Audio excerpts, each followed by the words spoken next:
Assalamualaikum warahmatullahi wabarakatuh.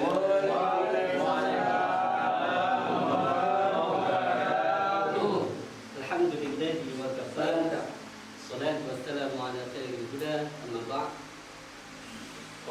Pertama sekali segala puji bagi Allah, kemudian salawat dan salam kepada baginda Rasulullah Muhammad sallallahu alaihi wasallam. Terus sekali yang sama-sama kita hormati Bapak Ketua Mahkamah Telang, kemudian Hakim Zatul Bawadi, Pak Panitera, Rais yang tak kunjung hadir, dan seluruh pejabat struktural dan pelaksana yang telah hadir di tempat yang mulia ini. Mungkin hal ini dapat saya sampaikan. Lebih dari itu saya mohon maaf.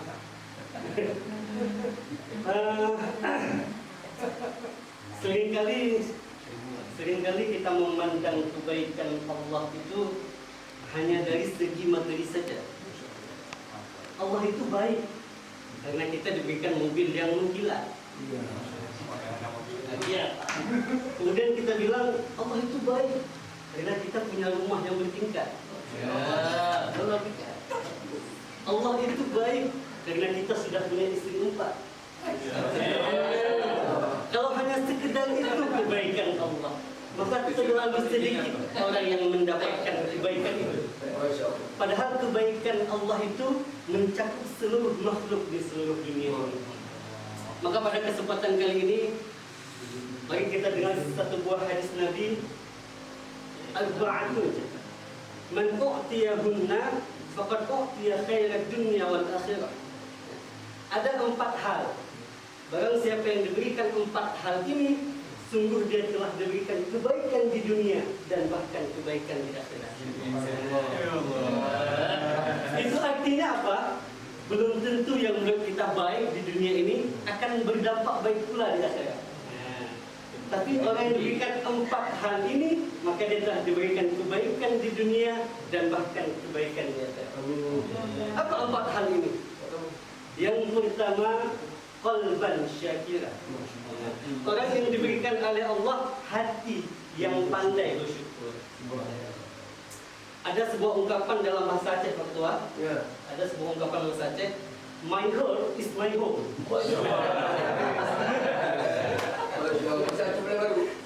Hatiku adalah rumahku.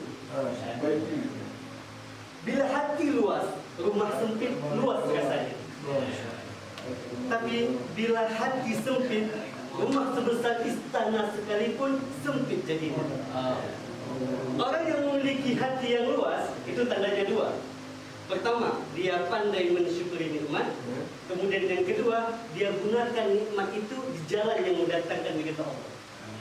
Kemudian orang yang memiliki hati yang sempit itu tandanya juga 2. Pertama, dia tidak pandai mensyukuri nikmat. Kedua, ini paling celaka, dia tidak senang melihat orang lain mendapat nikmat. Ya Allah. Lihat temannya beli HP baru, dia demam. Ada di sini. Ada di sini. Melihat temannya beli mobil baru, dia sakit masuk rumah sakit. Di rumah sakit, dia dengar temannya ini beli rumah baru, mati. Disiksa oleh perasaannya sendiri. Maka orang yang diberikan oleh Allah hati yang pandai bersyukur, maka dia telah diberikan kebaikan di dunia dan bahkan kebaikan di akhirat. Kemudian yang kedua, walisanan dzakira. Orang yang Allah diberikan lidah yang sering berzikir, Subhanallah zikir, betul. Alhamdulillah zikir, ya. Tapi tidak hanya sekedar itu zikir. Melihat indahnya lautan biru membentang luas.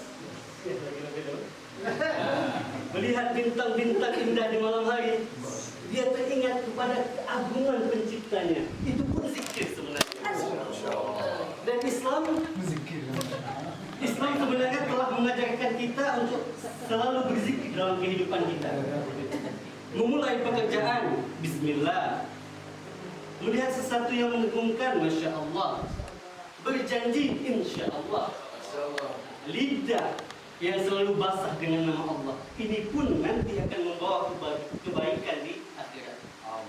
Kemudian yang ketiga, wal badana alal bala'i sabiran. Orang yang diberikan oleh Allah badan melahirkan jiwa yang kuat, yang tegar menghadapi segala macam cobaan. Dalam Islam cobaan itu ada dua. Wa nabluukum bil khairi wasyarri. Dan kami uji kamu dengan yang baik dan dengan yang tidak baik. Nah, jadi tidak hanya sakit cobaan, sehat juga cobaan. Tidak hanya miskin ujian, kaya juga ujian.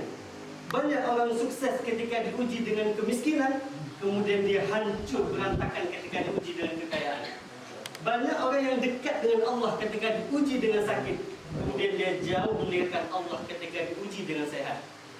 Maka orang yang diberikan oleh Allah badan yang siap menghadapi segala bentuk ujian ini, maka dia telah diberikan kebaikan di dunia dan bahkan kebahagiaan di akhirat. Kemudian yang keempat, wa zaujatan shalihah. Orang yang diberikan oleh Allah istri yang salehah. Setiap wanita itu bisa menjadi istri, tapi tidak semua istri bisa menjadi pendamping.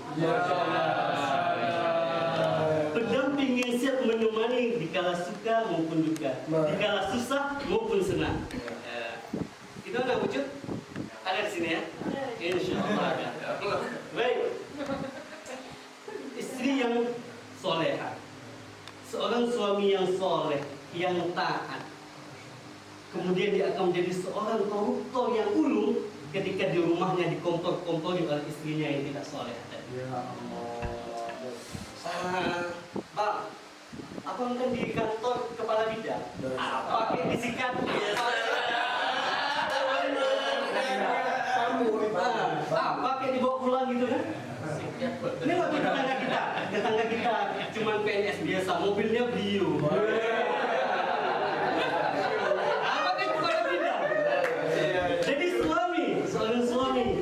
Yang mendapatkan istri yang solehah, mampu menyejukkan di dunia dan bahkan akan membawa kebahagiaan nanti di akhirat. Mudah-mudahan kita yang hadir di sini mendapatkan 4 hal ini, guna mendapatkan kebaikan di dunia dan bahkan kebahagiaan di akhirat. Amin. Ini dapat saya sampaikan, lebih dari kurang saya mohon maaf. Wassalamualaikum warahmatullahi wabarakatuh.